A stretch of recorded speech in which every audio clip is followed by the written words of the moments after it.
1 moment though, do we? 1 minute?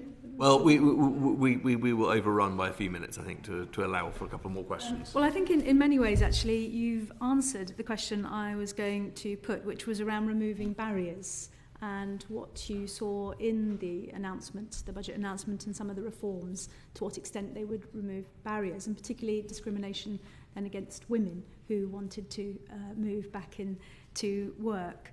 And you've already sort of cited issues around training and studying, that these barriers remain, that workforce and availability, these barriers sort of remain, but positive ones too, around the lifting of the cap and the upfront costs. I wanted to raise one particular group with you, that being mums to special needs children.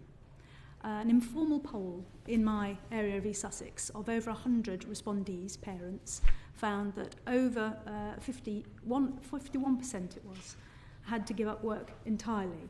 And of that 51%, they were all women. Does this marry up with your experience and what you're seeing across the piece? Yeah, I mean, it absolutely does. We know that there are so many challenges. One of the biggest barriers is that if you have a child with a disability, you are less likely to want to put them in formal childcare, like a nursery setting, because they need more individualised care.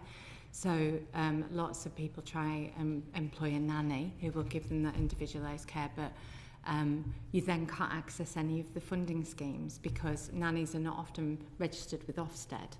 And you have to be registered with Ofsted in order to access those funded schemes. It can take a year to register with Ofsted.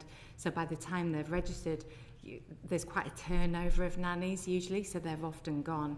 So the costs are extortionate. There are also, I mean, there are plenty of other nannies who can be sort of living, childminders. Is that part of the sector that you're referencing? Yeah, childminders as well as nurseries, because because childcare professionals have on such low salaries and have been treated so badly for so long, we've lost the ones that are really qualified to deal with particular children who have special educational needs. So parents who have children with SEN are more reluctant to use those formal settings, particularly since COVID. The evidence shows that many parents are more reluctant to use those formal settings. Is there anything in the announcement, anything about those reforms that will touch in on some of these challenges? No, I'm afraid not, no.